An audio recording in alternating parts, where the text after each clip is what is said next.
Gallant, who's kind of led the threats against Lebanon. It could also mean some of the candidates who the US really has talked about as alternatives to Netanyahu, like Benny Gantz. There isn't really an anti-hawkish narrative inside the Israeli body politic right now. There's an anti-Netanyahu one. So the actual risk of war, I think, is only growing.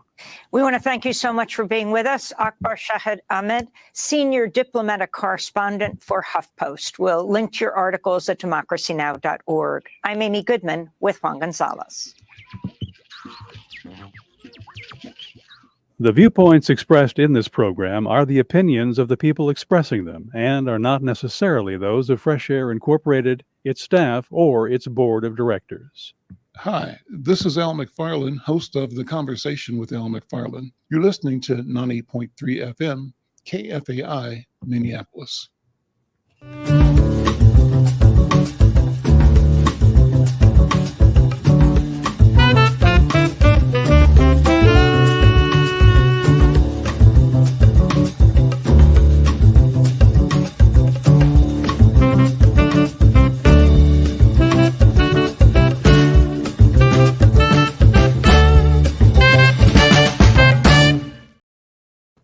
I am Al McFarlane. Welcome to The Conversation with Al McFarlane. I'm glad to be here and glad to have you along as well.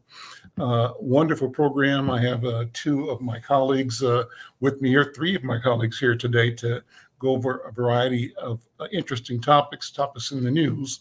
We would begin, however, with our connecting with Coach Leah.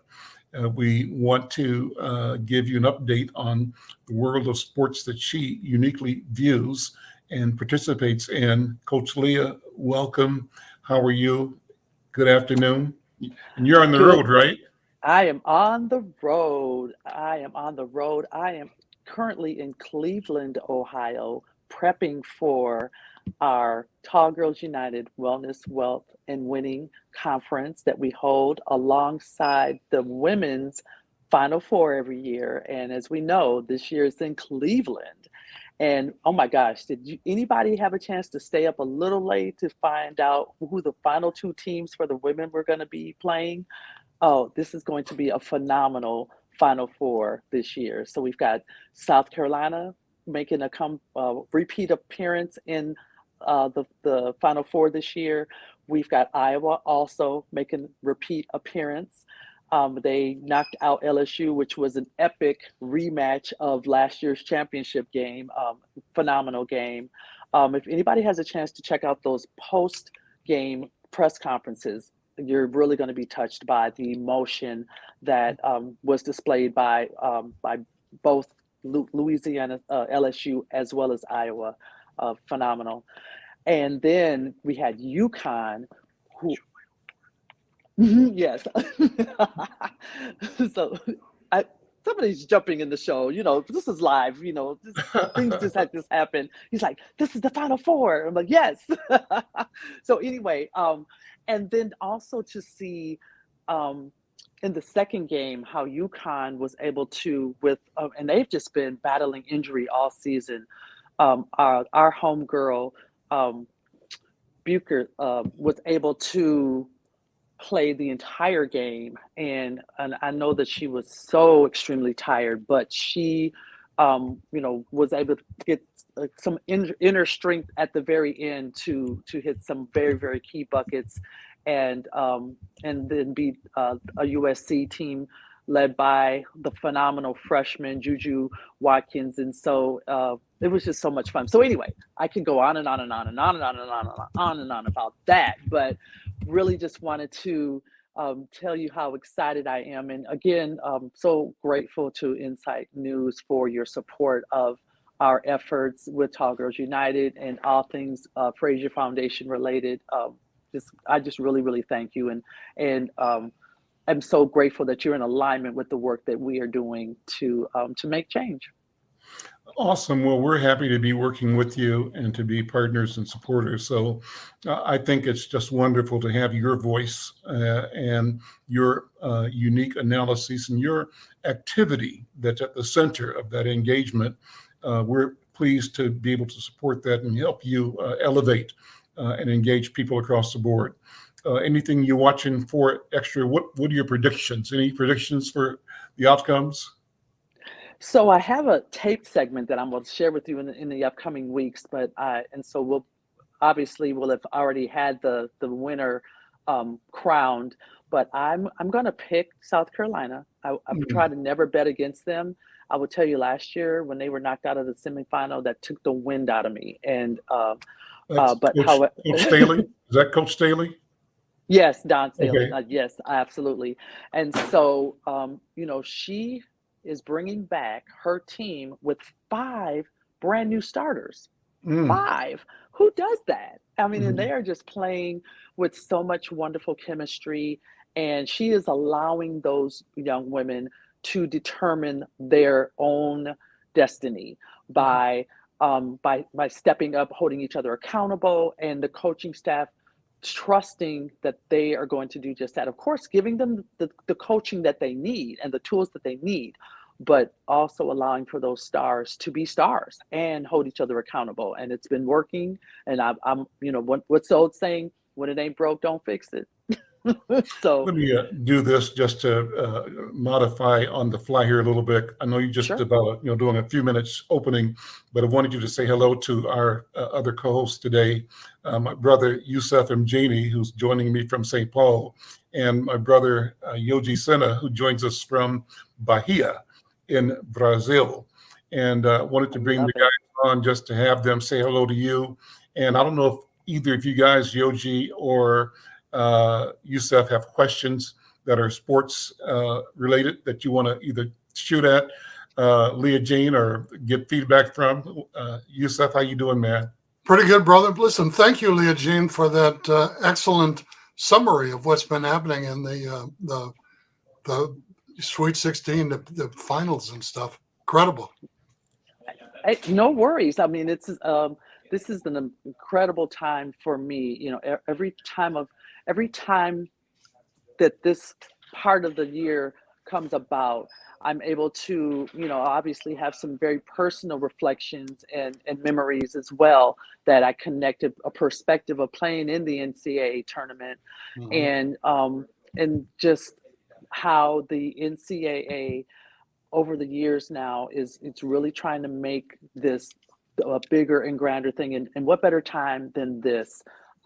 Women's sports in general are just really just busting out the seams at this time. And so a lot of people are saying that the women's Final Four, which is already sold out, by the way, is going to be probably have better viewership than the men. It'll probably be the first time, because I'm not sure if it happened last year. It may have, but I know they broke records, but we may have higher viewership than even the men's tournament this year. Do you have a favorite in terms of the championship? Yeah, so I feel like the South Carolina should win it all. They have everything that they need to win it all, but it's going to be a good tournament. I mean, North Carolina, another story that should come out of this is the fact that Kay Yao, who was their coach for many years, has a foundation, and in Cleveland this year, and we're here in Cleveland, the Kay Yao Foundation is going to be awarding the Cleveland Clinic with a major financial gift.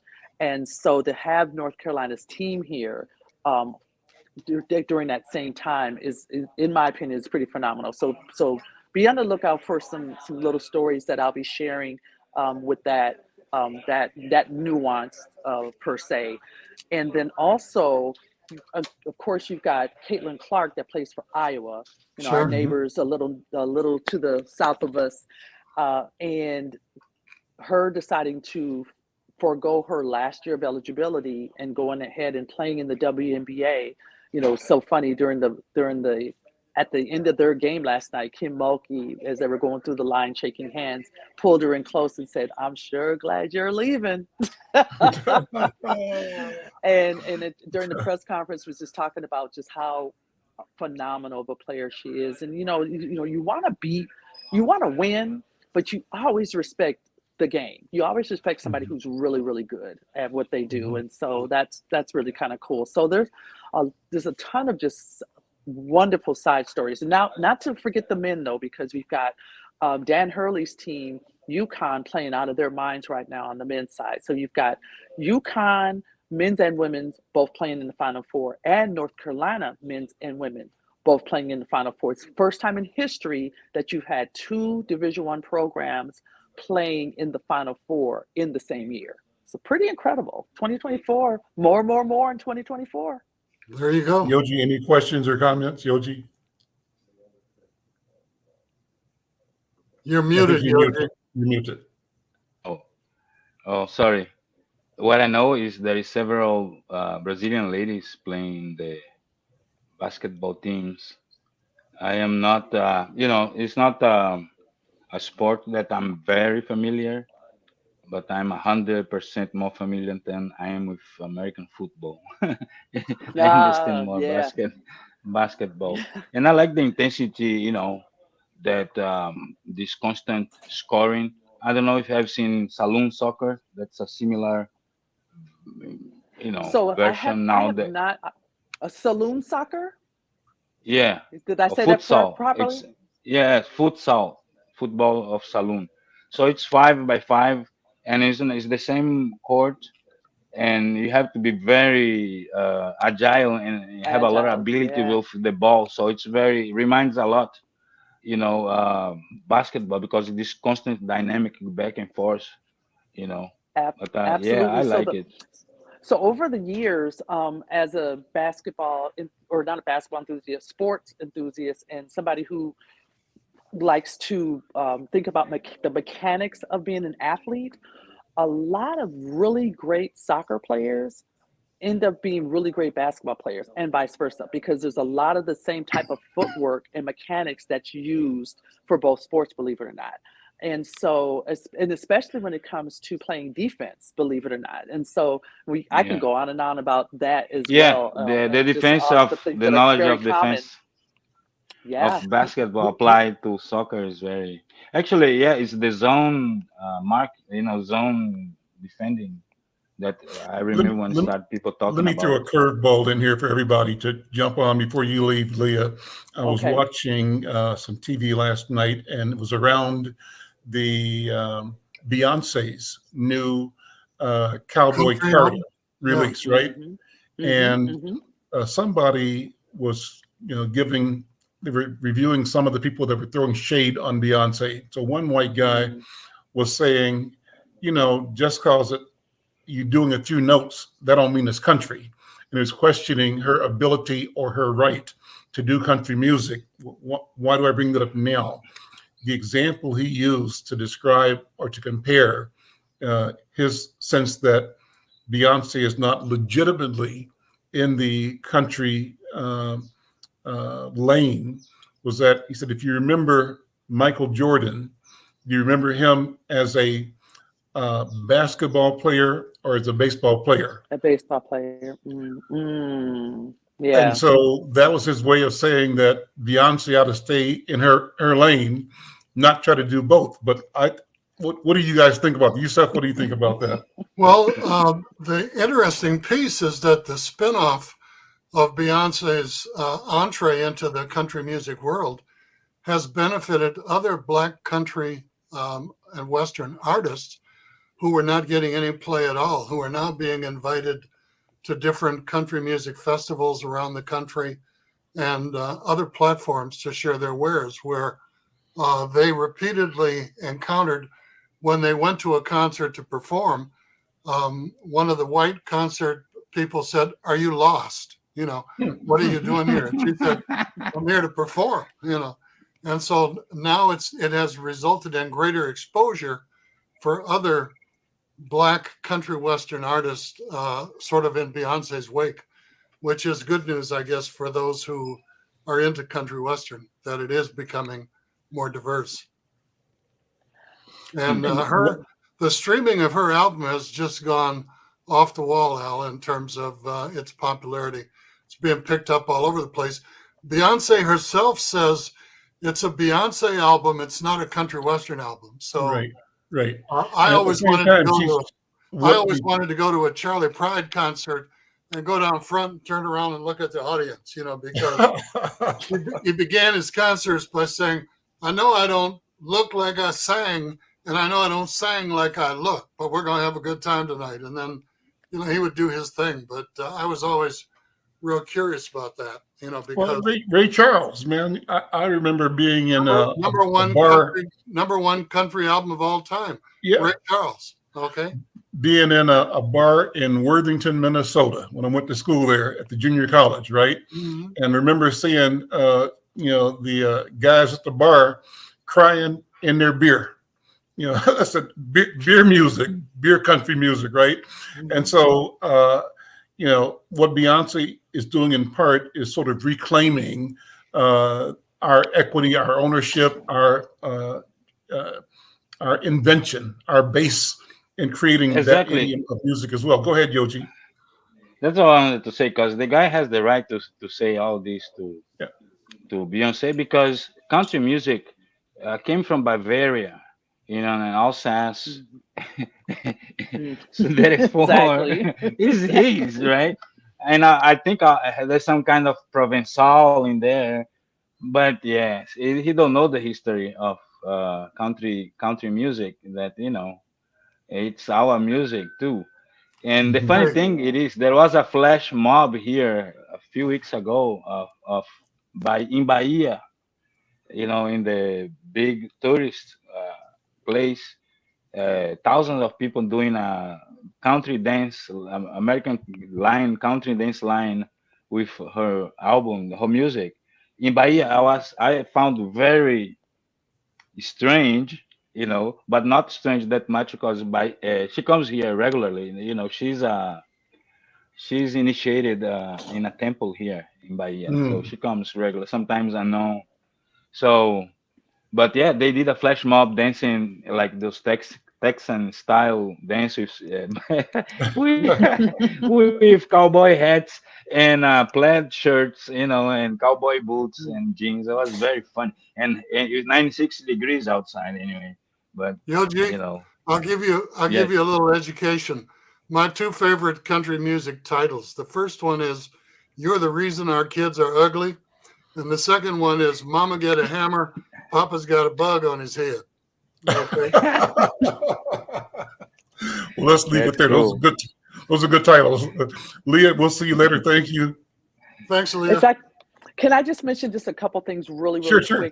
So I just want to thank our honorary chairs for our Wellness, Wealth, and Winning Conference, the Mayor Brad Sellers, former NBA star, who is the mayor of Warrensville Heights here in Ohio. Kim Sellers, a wonderful journalist here in Cleveland, and their four daughters are all serving as our honorary chairs.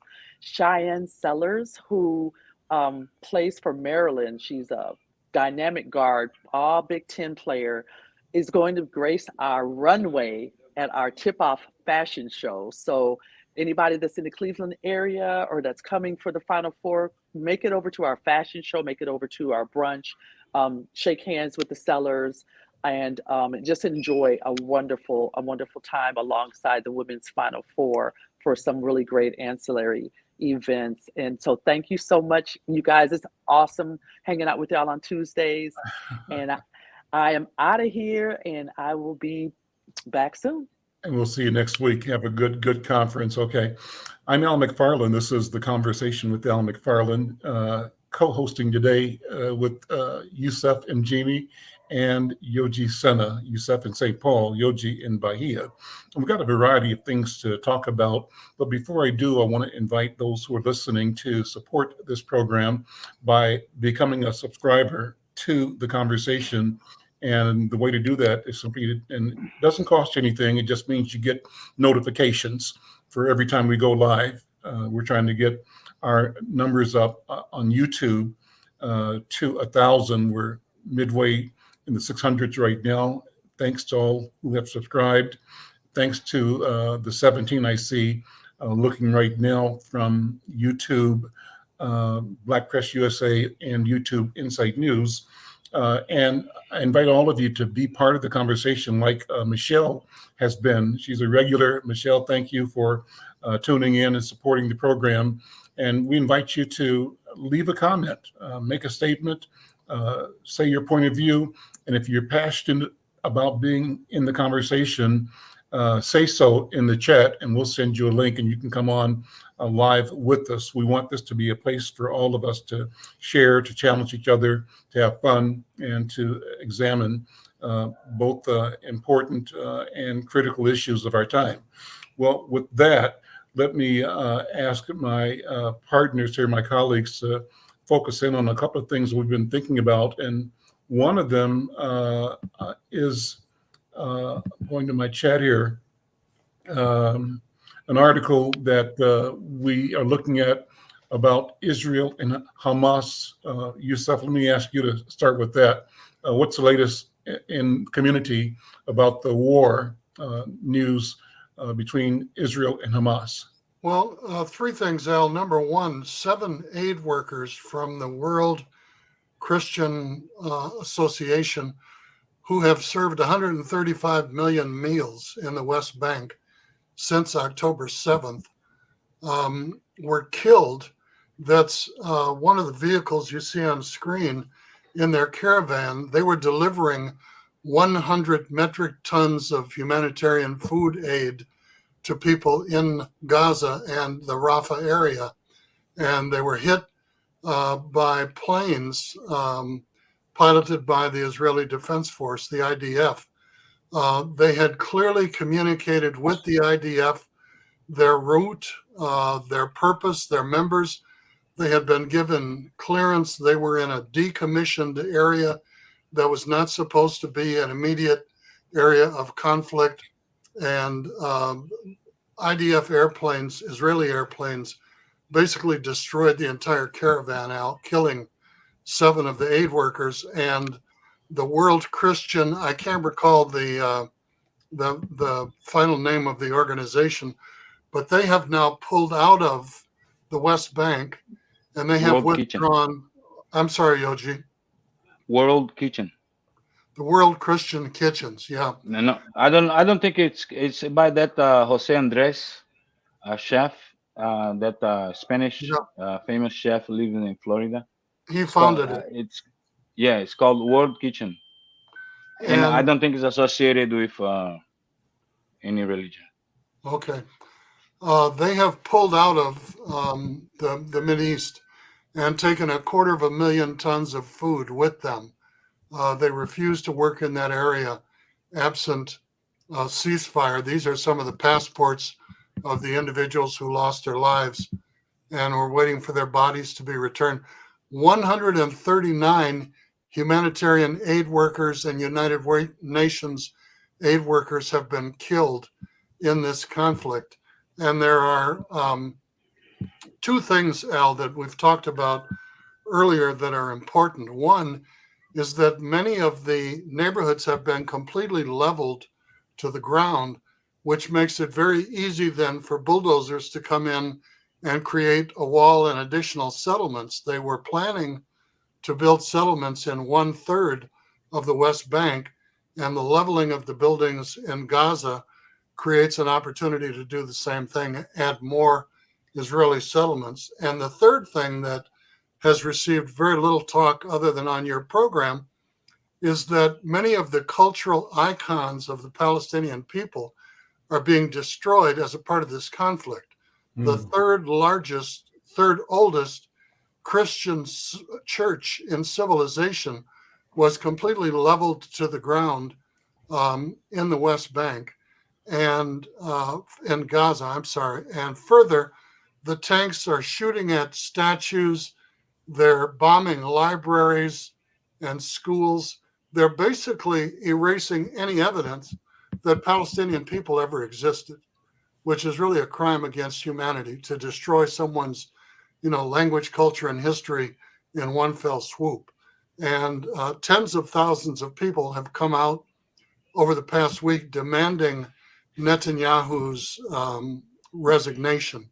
And they're not saying that they're opposed to the policies of the Zionist Israeli government. They're saying they're opposed to Benjamin Netanyahu, whose grandparents are from St. Louis Park, Minnesota.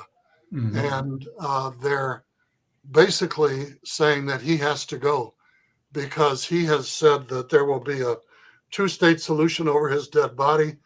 and that his plan from the outset was to open the gates of hell in Gaza following the October 7th terrorist attacks against Israeli settlements. So the situation over there has really come to a boiling point, and many people are afraid that it might start another Mideast war because of Israeli attacks on the Iranian embassy in Jordan, and the fact that they've publicly stated that they intend to assassinate the leadership of Hamas, regardless of which country or whose support and refuge they're receiving. So they've got all-out plans to just basically eliminate any Palestinian presence. Genocide is what people are calling it. Yoji? Well, here in Brazil, it's not, people are not mobilized in a sense as they are in the US and in Europe.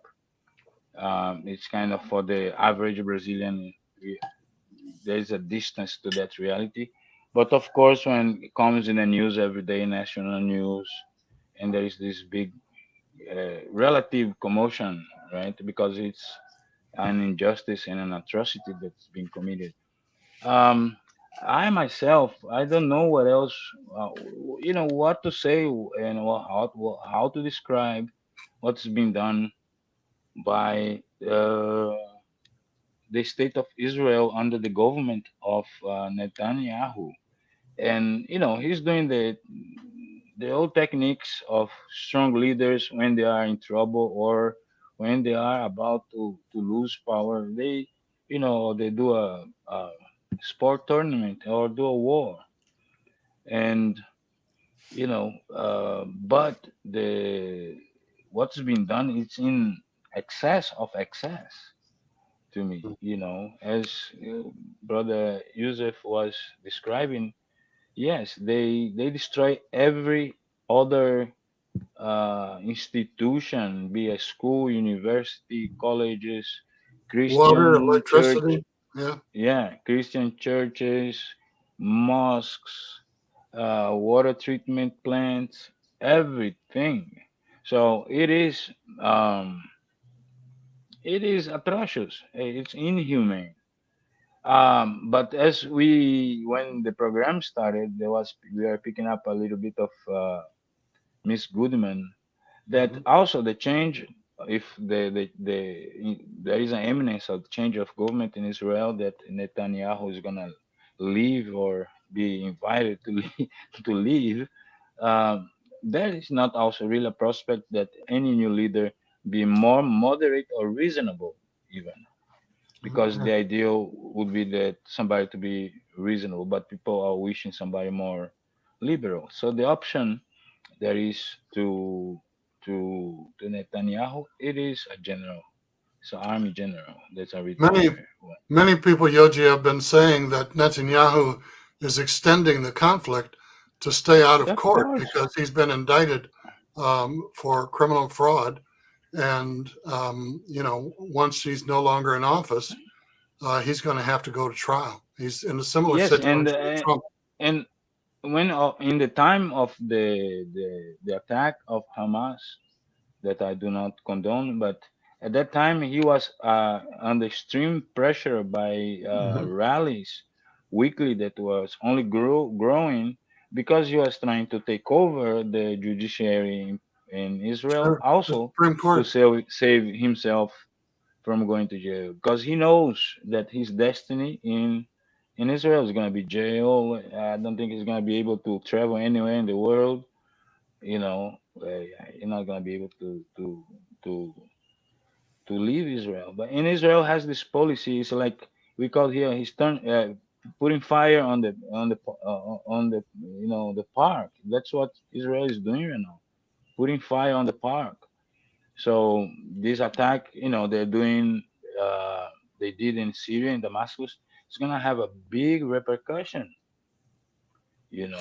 So, but also you need to understand the ethos, how the Jewish people uh, are, right? So, for example, we are supposedly in this Christian world that we are taught to give the other cheek, kind of, right? So, and there is the cosmogony of the Muslim world. Like if you are caught thieving in a grocery store, they're gonna cut your hand.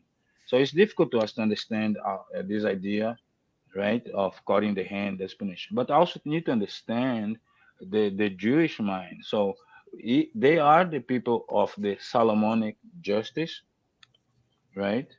So they don't talk about forgiveness. They don't talk about give the cheek. Jesus came and was revolutionary in a certain way when he brings this concept from Asia, from Hinduism, that give the other cheek and be peaceful and that stuff. So even though that he went in the market and kicked all the tables, so it is in the ethos in of the Jewish people. In certain ways, sometimes how we teach our kids. Somebody beats you in the schoolyard, go back and beat him. So they are doing this to for the next decades. The Palestinians not gonna be able to stand up. They're gonna be suffering. Then the population gonna decrease because of the amount of kids that are being killed. There's not gonna be reproduction. They're gonna decrease the population of of Palestinians. They're gonna be all this rubble that is there. It's impossible to clear and where to put in 10 years and then build. So they are inflicting extreme cruel punishment that's gonna last for generations. It's in certain way form of teaching a lesson to the neighbors to don't mess with Israel.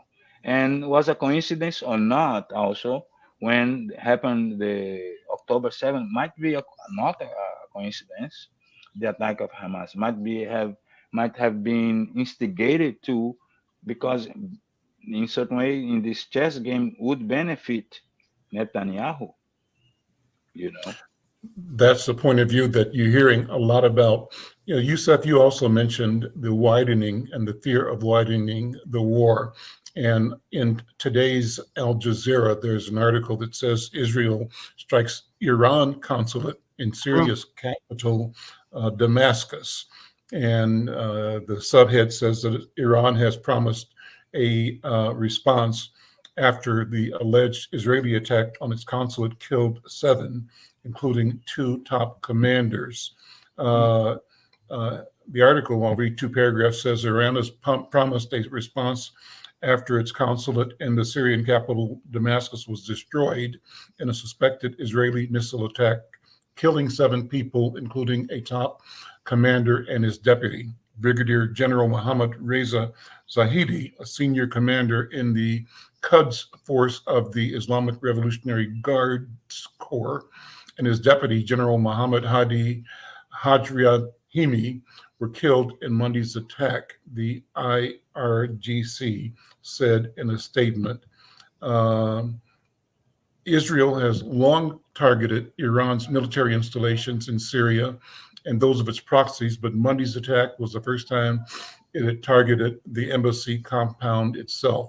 And it summarizes the story by saying what happened is that the consulate is next to the main embassy building in Damascus's Meza district. It was struck at about 5 p.m. on Monday, yesterday.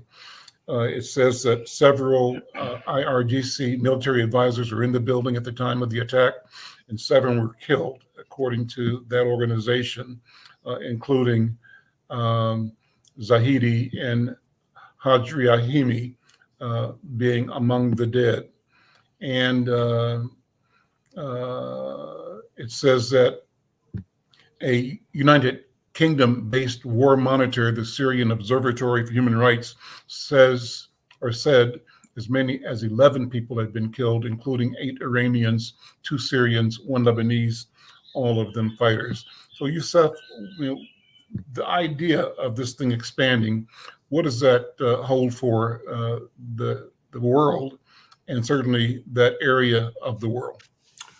Well, there have been a lot of conflicts on the northern border of Israel, and Iran has been identified as supporting the people who are in opposition to the current treatment of Palestinians in Israel who are waging these conflicts.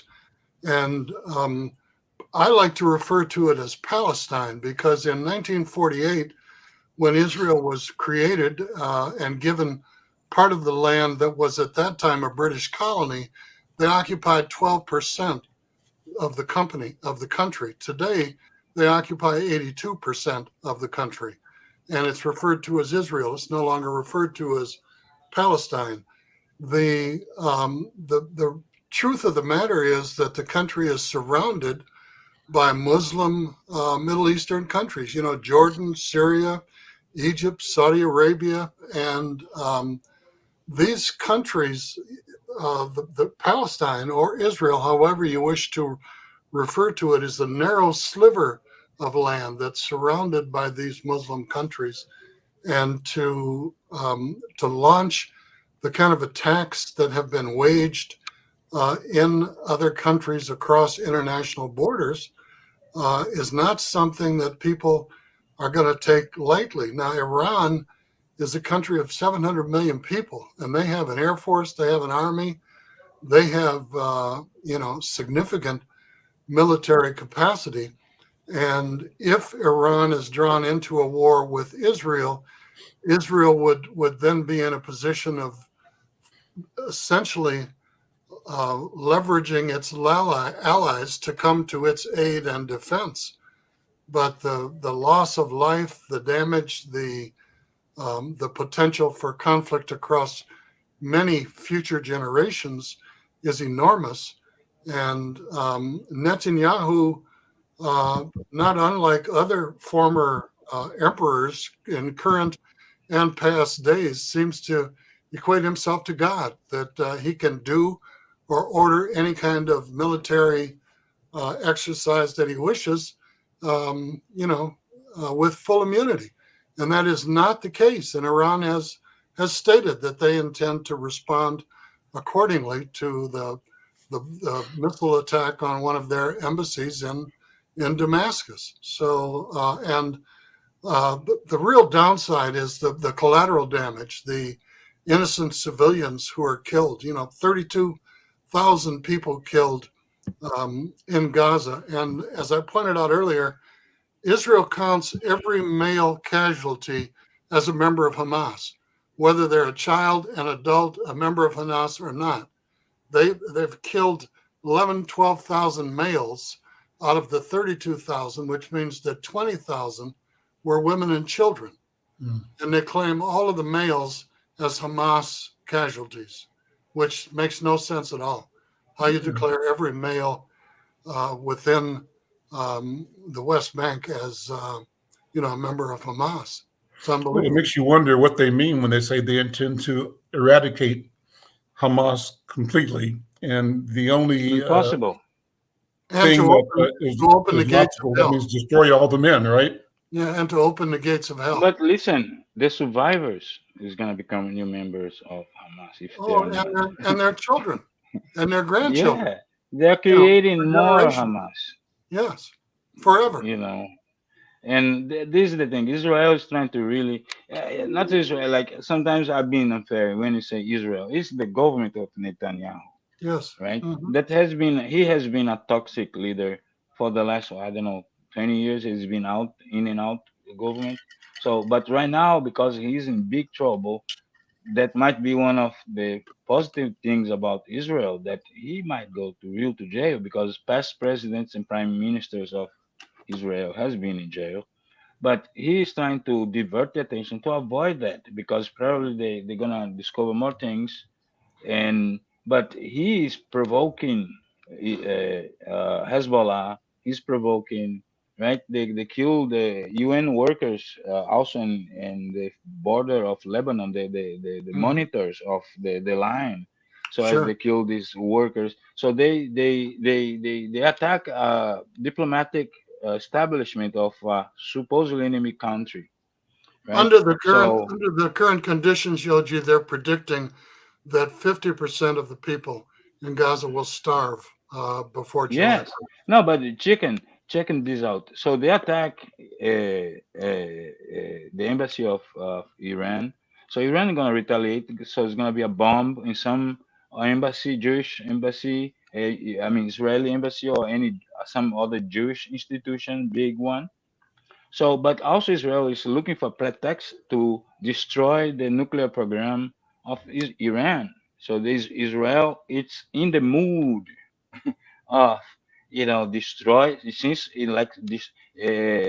When I say Israel, Netanyahu is in the mood, let's destroy Gaza, let's get in a fight with Hezbollah, and let's destroy Iran. So he's hoping that's going to happen, like in Ukraine. There's not going to be election until the war ends.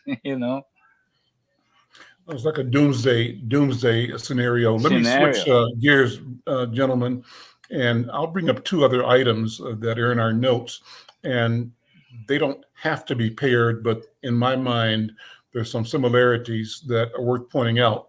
And the two items are Sean Diddy Combs, what we know about the accusations against him. That's blowing up in social media in the Black world for sure. And I'm curious as to what you all are thinking about that. But then when I hear that, I also think about what's happening with former President Trump. The note is that he was able to secure a $175 million bond in his New York civil fraud case. But Al, you've frozen temporarily. The flip side of the Trump makes them above the law. Now, that's the connection I'm looking at, not the particulars of their. But let's go to the Sean Combs story first, and then you guys can weigh in, and that's fine too. And to our viewers and listeners, we want to hear your.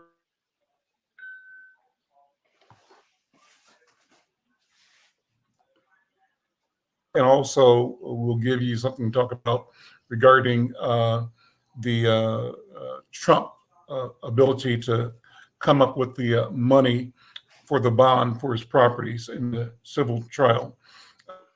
Yusef, do you want to talk about Sean Combs first of all?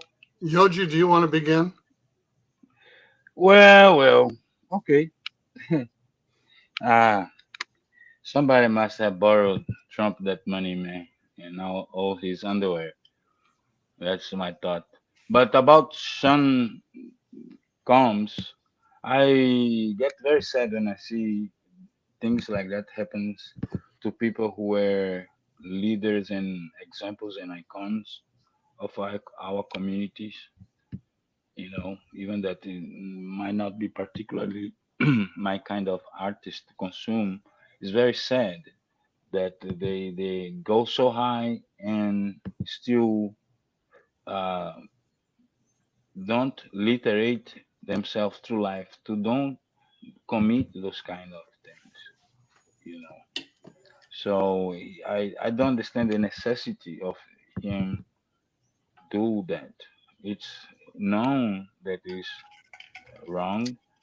It's you want this to happen to our daughters, and he got to know that eventually he's gonna be caught.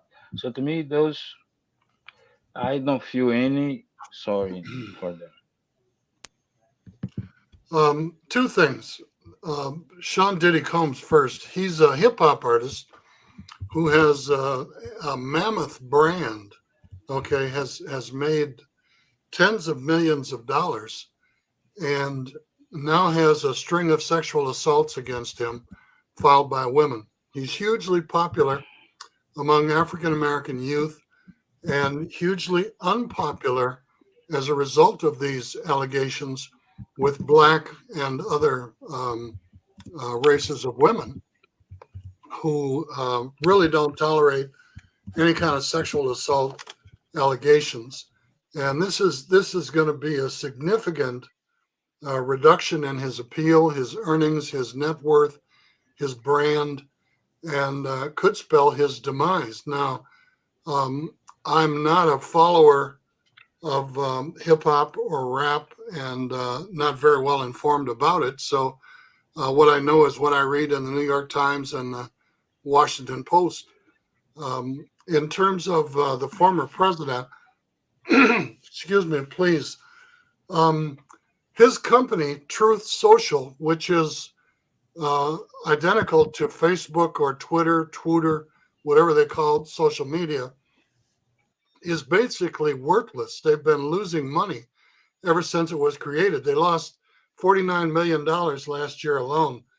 They put the stock of Truth Social on the stock exchange, and it generated $6 billion because a number of his supporters felt it was easier to buy stock than to make a donation to his legal troubles, which have cost him several $100 million in the past few years. And because a number of people bought the stock, the price went up, but the stock has gone down. As of yesterday, I read a short piece that said it has already lost 20% of its value because a large number of people purchasing it rose the stock. And once people could get more for it by selling it than they paid for it, they started dumping it. And it was when it was at is height that he was able to get the $175 million bond in the slander case against a woman that he had raped, had been convicted of raping, and slander because he had been attacking her. And she was awarded, I think, was it $450 million as a result of the trial. And he had gone to 30 lending institutions, and every single one of them had refused to extend a bond or loan him any money to cover that judgment while he was appealing it. So he's got 91 felony counts against him that are rapidly approaching or are currently in their court dates and on the docket. And so he's got significant legal hurdles ahead of him, which he has been attempting to stall and delay until after the November elections, because a sitting president can't be convicted while they're in office. And, so he's got Bibles for sale now for $59 that include the Constitution, the Bill of Rights, the Ten Commandments, and the verse, the words to God Bless America. He's got gold shoes for sale for $400, tennis shoes, okay, that have been spray painted gold. He's got all these different things that he's selling, trying to raise money to solve himself. And he's got all these lawyers who are suing him because they defended him when he claimed that the election was stolen and have yet to be paid. So he's got trouble finding a lawyer willing to defend him because all of his former lawyers are suing him, which was the same case with the contractors that he hired in New York City. And Trump is a brand. He's not an empire. He doesn't own a lot. He sells his name, leases his name to people, and they put it on golf courses, on hotels, and on other ventures from here to Scotland. But he's a brand. He's not a corporation, and he's got a history of stiff-arming people he owed money to, being sued for not making payments, that he was obligated, and he's in a real mess. Okay, and oh, by the way, he's running for president, and of late he's been comparing himself to God, which is why a number of us are referring to him as Orange Jesus. Okay, As what? As what? Orange Jesus. Aha. Okay. Yeah. Orange Jesus. And OJ. OJ, and he's being compared to Netanyahu as well. So And Bolsonaro, Bolsonaro here, he on Carnival. So when the Supreme Court took his passport, was during the start of Carnival, he went to spend the weekend in the Hungarian embassy just because he went to he was planning to flee to ask for asylum, but then they not decreed his prison.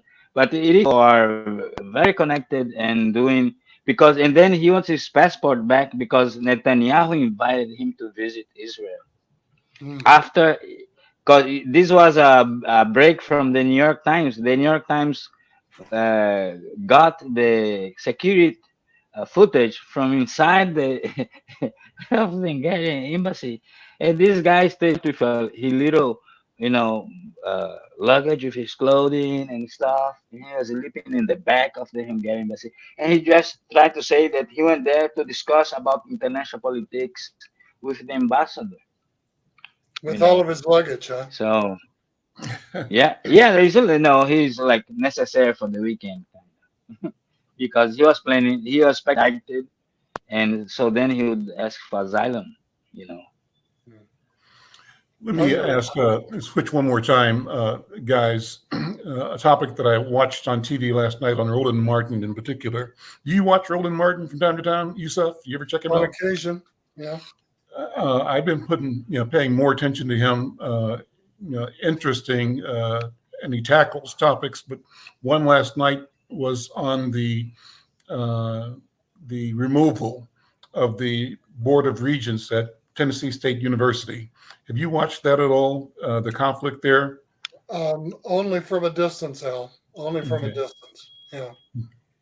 And Cooper, if you can find something, pull it up. I'd like to talk about that for a second. Did the governor remove them? The governor removed the regents and appointed new regents, and his answer was that the new regents that were being appointed were all Tennessee State University alum, so that should be okay.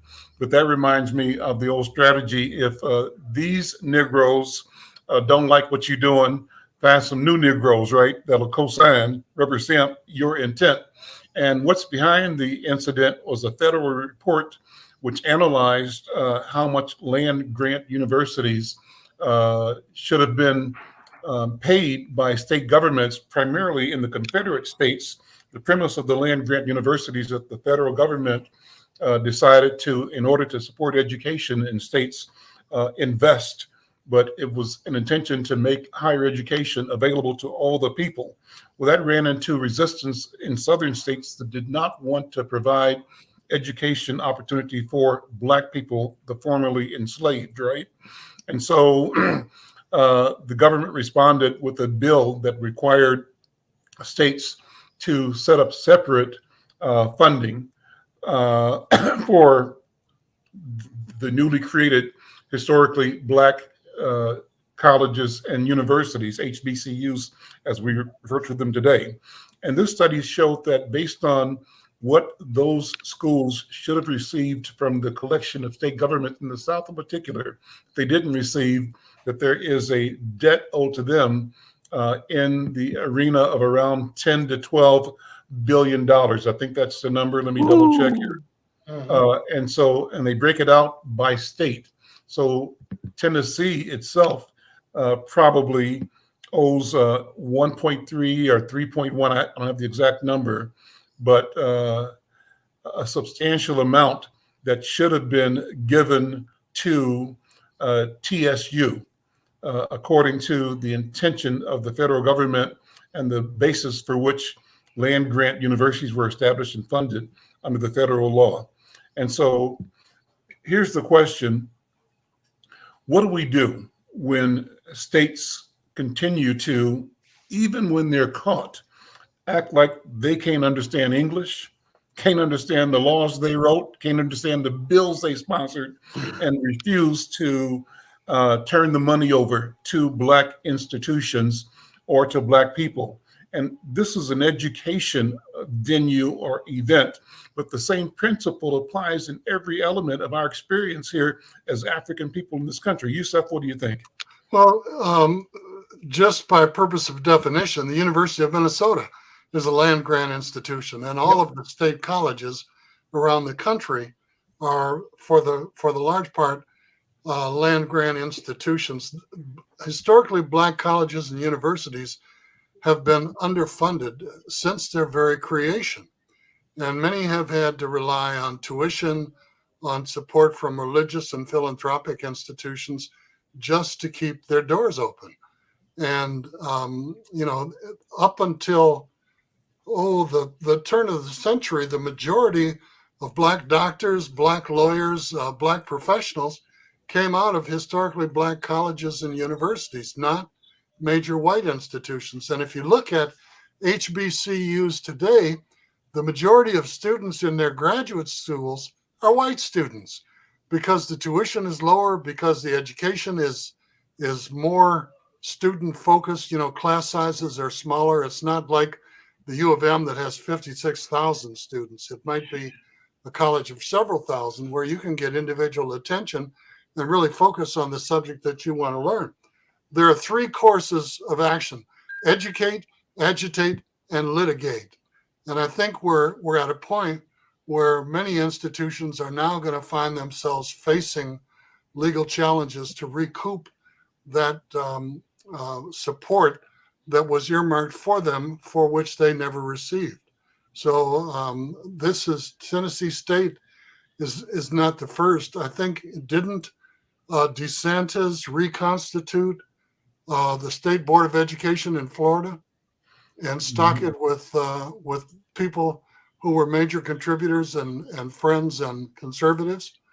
So we're going to see this in a lot of southern states and in a lot of states where that money is owed. But will the Congress step in? Will the federal government step in? Will the Attorney General of the United States step in? Is what remains to be seen. And the question then becomes, how do we in community take an active hand in this?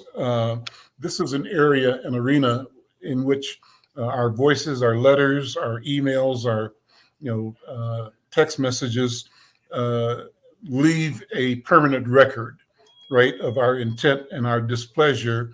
And we ought to be able to use this experience as one to continue to drive home the value of voting in every community that we are in around the country, because the power here ultimately is the power to, if the legislative leaders are not serving our interest, challenge them and try to put new people in office that hear our point of view. That's what I think. And it reminds us, though, that, we can't act like everything is okay, because it's not. And that we simply need to continue to mobilize and explain why every vote is related to every outcome, even though it seems distant. Yoji, what do you think? I agree 100%. It's frustrating, but you still gotta those attempts is being done, everywhere. Here too, it's incredible. I told you, I think a while ago, how things replicate here in Brazil that happen in certain way with Black communities. So they start already. People be offended by certain books that aren't kids reading. So it's already this movement also. This um, Parents' this rights. kind of thing, encroaching of everything. Like they finally shown their face that everything that signifies some kind of improvement, empowerment, the equanimity, it's bother certain people to a very deep level, and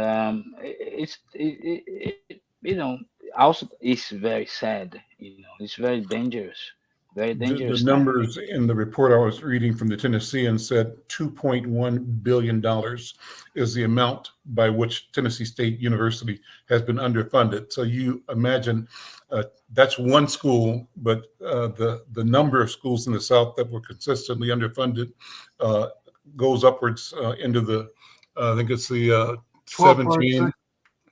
12.6 billion total. $12.6 billion, right? And in our chat on the inside, it says that University of Maryland, Eastern Shore, for example, and other institutions across 15 states have missed out on a collective $12.6 billion over the past 30 years. That from the Secretary of Education, Miguel Cardona, and Secretary of Agriculture, Thomas Vilsack. Well, listen, we're out of time. Good conversation. Brothers, good to see you again. Let's do it again and keep the conversation going. I'm Al McFarlane. We'll see you next week. Take care. Peace. All right. All right. Thank you.